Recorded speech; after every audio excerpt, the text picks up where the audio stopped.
Okay, so this is the second video for the rescued BC Rich, and like I said before in the other video, there's plenty of videos out there on how to paint, so I'm not going to go over that here, and you probably wouldn't agree with the way I painted it anyway, but this thing looked like it was used to beat rocks, and so it is definitely an improvement. And so I'm putting a true fire on it now.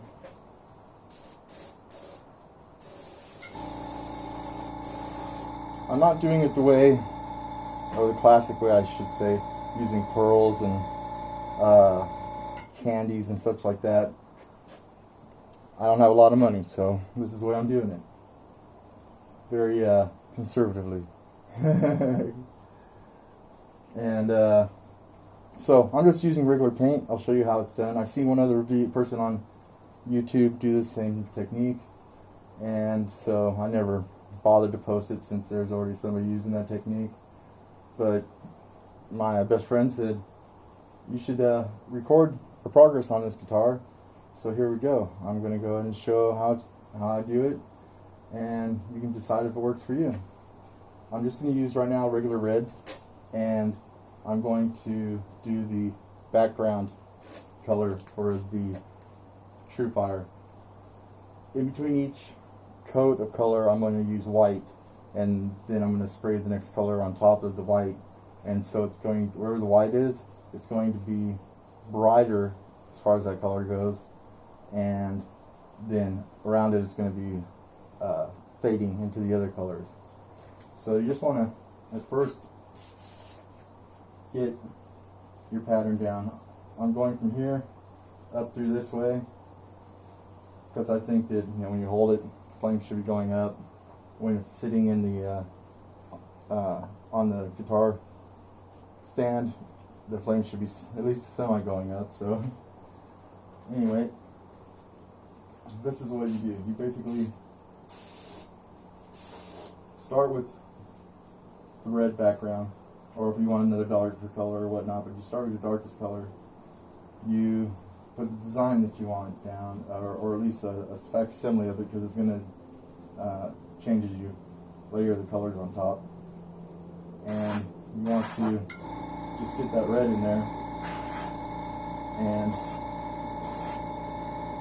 this is by no means critical at this point, because you're just going to see this in the very, in between some colors, just accents.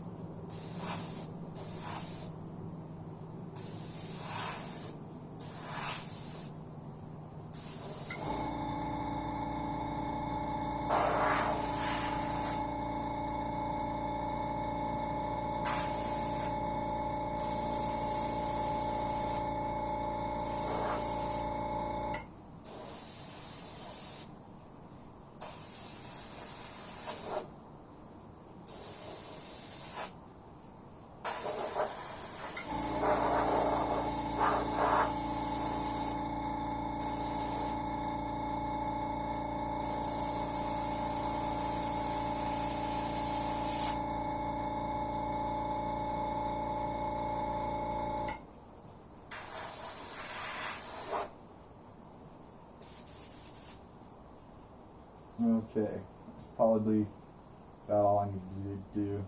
Just a little bit of background blending.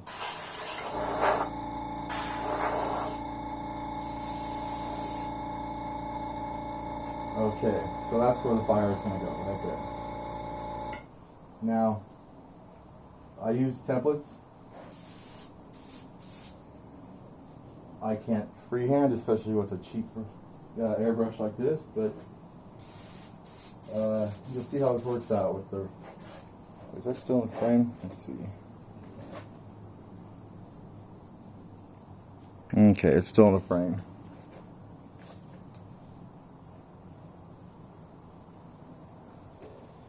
Alright.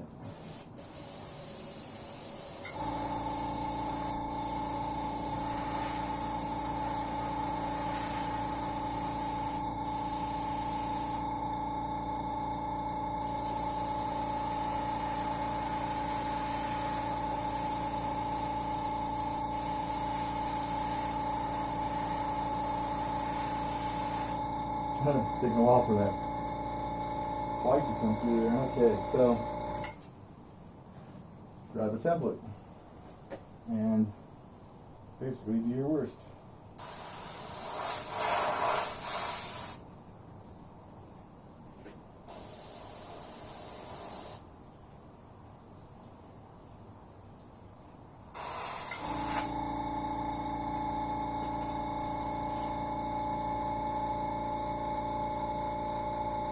Now I'm going to be putting the red on this again, and then I'm going to go to orange, yellow, with the white highlights being the last.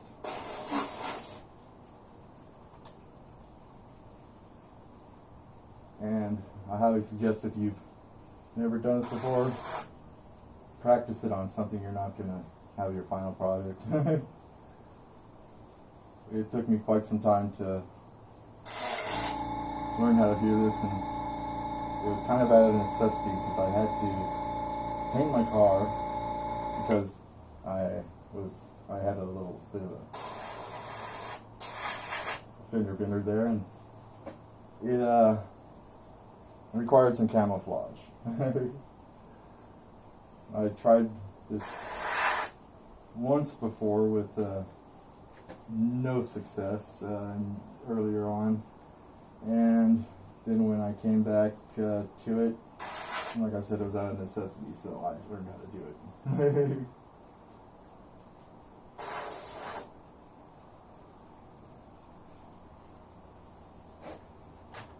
Change up your templates. I made these templates myself. I just got some plastic schedule type dividers and went to town just cutting them out. Looked at some of the commercially made ones and just copied them.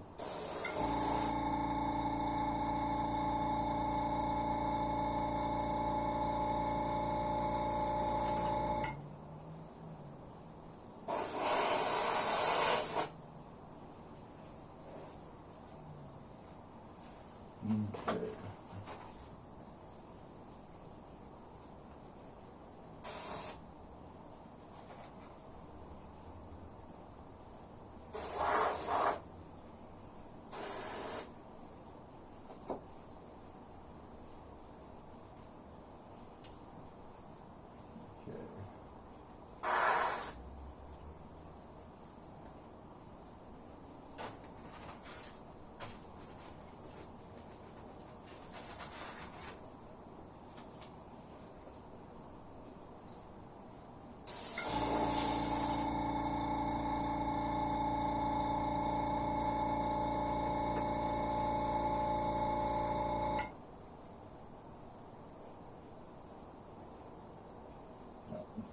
That'd be too much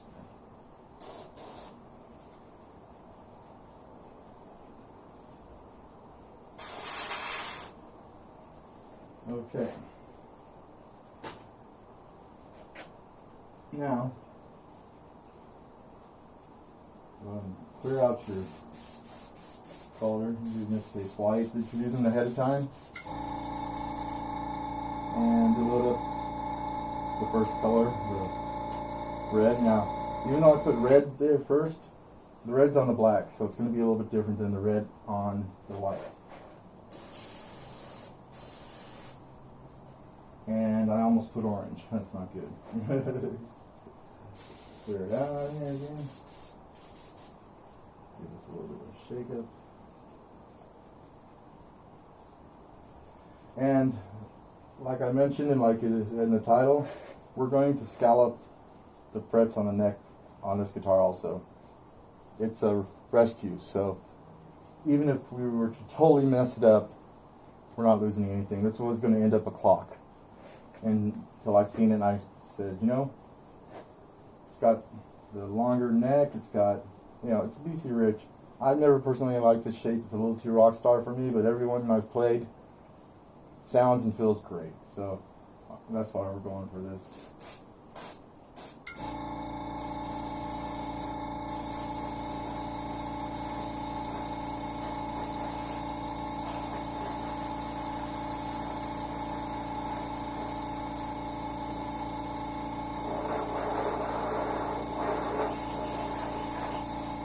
So I'm just going over the white, just spraying it real,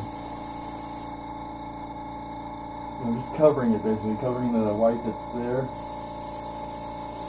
and spraying beyond it too, because whatever ends up on the white is going to be brighter the color you're spraying, the brighter shade of it. Whatever falls on the other colors or the background is going to be a blend of the colors. So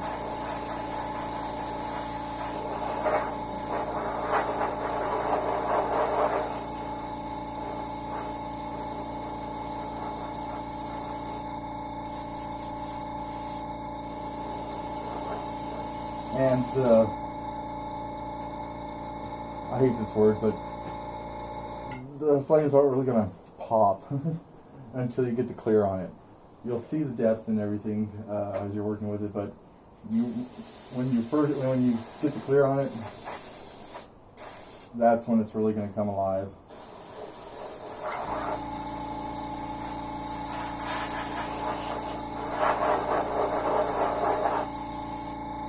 I have a feeling that the pickup tube came off of this.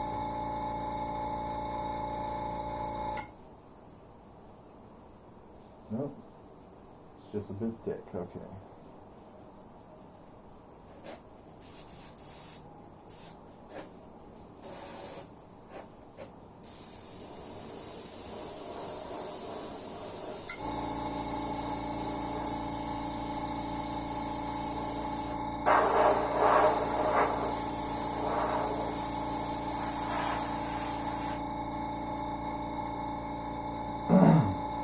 And I'm just using a cheap airbrush.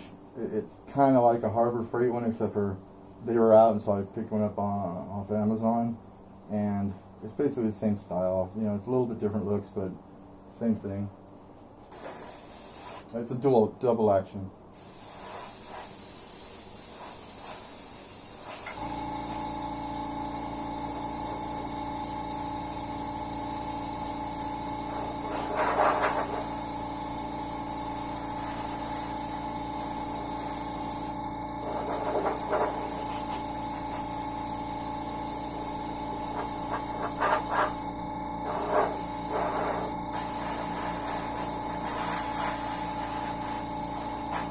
Now sometimes you'll get lucky and on the first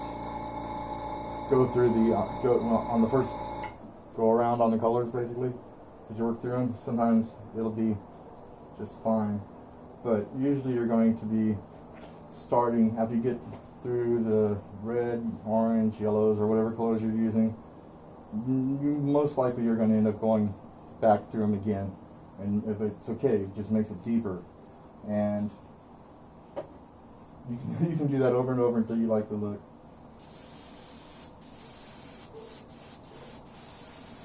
Okay, now I'm going back to the white. And I'm just using regular Rust-Oleum in the can. I've heard it's the same thing as the spray cans.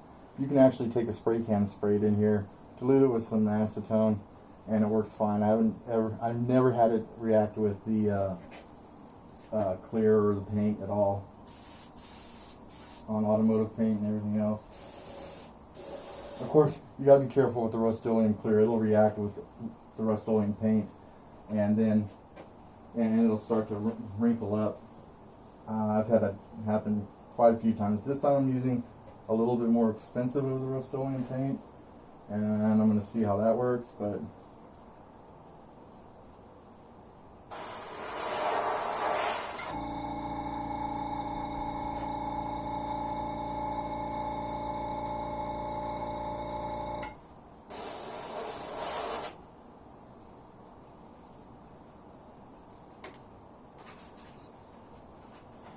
working back through some of my templates here, seeing what feels good, looks right.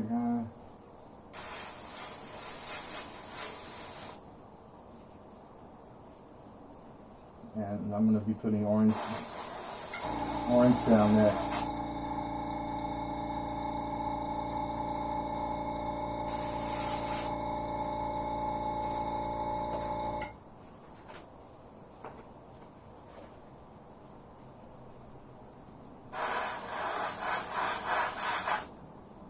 I'm still getting some redness in. Okay.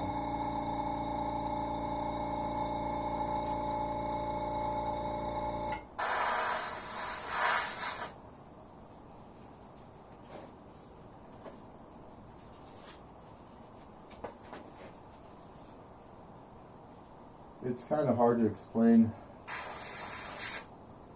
how to choose the curves and form. I just looked at fire and then I realized that fire goes every single which way. You can hardly make a mistake and go in the wrong way with fire. It's guaranteed you it's going to go that way before it burns out while you're watching it, you know?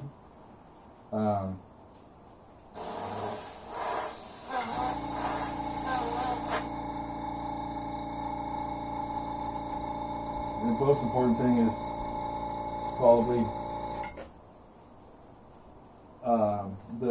having the lines crisp where you need them to be mostly, okay? Where it's making turns and stuff, you want to make sure that your hard line is more towards the outside of the flame. Your softer fades, you want that to be on the inside of the flame. Usually, that seems to work for me pretty well.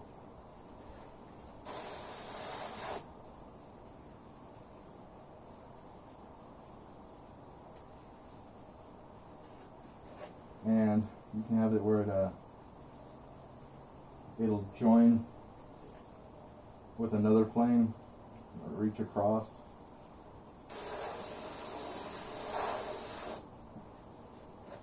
You just make a join across, and you come in with similar or even the same shape on this in this case, because you can basically it's just showing the same air path,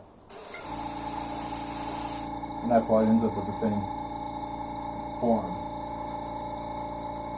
Try not to leave too many sharp lines or corners, I mean.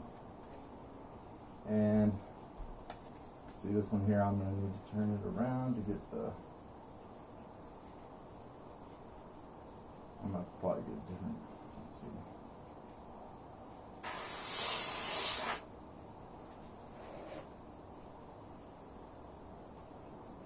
Yeah, let's grab different one here.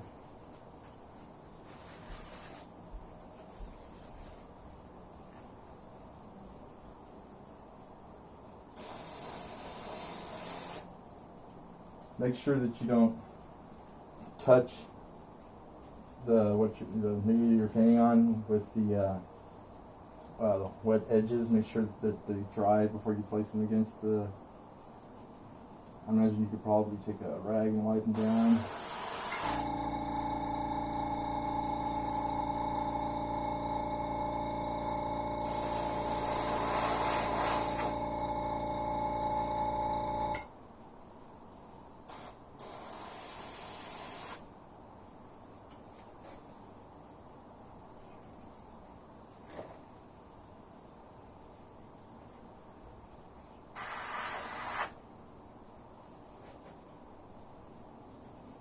Okay. This will probably be good for, let's see, maybe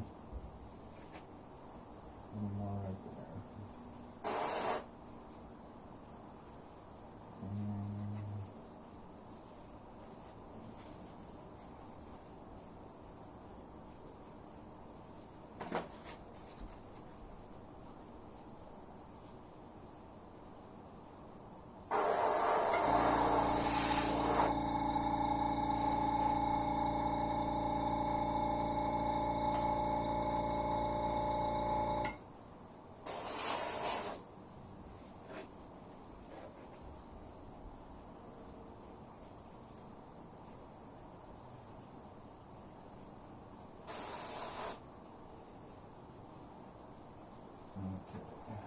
Go with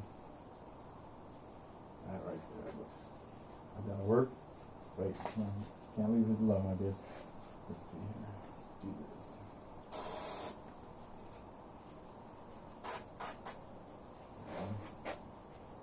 Okay, so now it's time for the orange.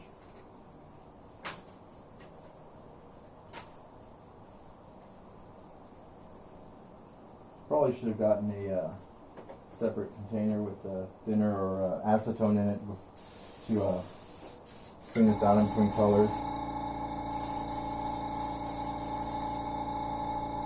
Okay. Find the 2 holes, cover both of them. Should give it a shake.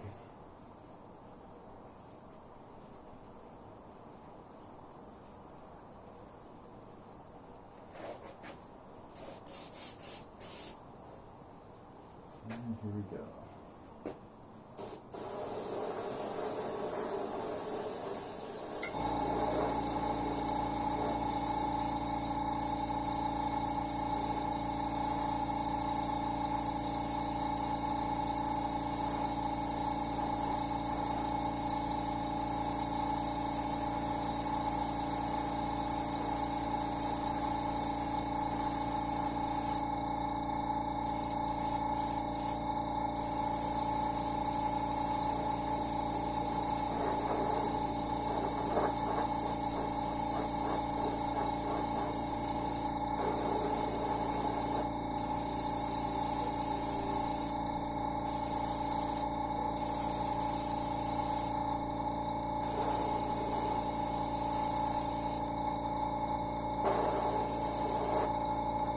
Now the flames are going to be darker towards the bottom, brighter at the top. So just keep that in your mind while you're doing the colors. Kind of keep it further back at the top so it fades or go in really close, so that way you can get the color in the right spot that you want it in.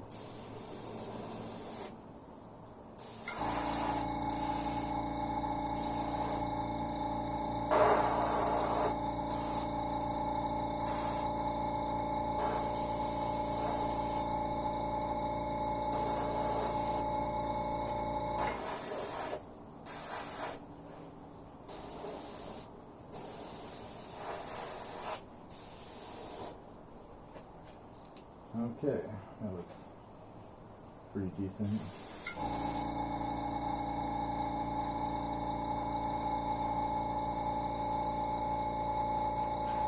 And as you get the lighter colors, everything starts to take form. Right now it kind of looks kind of blobbish. Before you go on to starting back at red again, if you have to, you want to wipe it down. You're going to, like, whatever you wipe it down with is most likely going to leave some sort of streaks, so wipe it down, I guess, thoroughly or gently, or just make sure that you don't have like a rag that's tracked lines through your flames.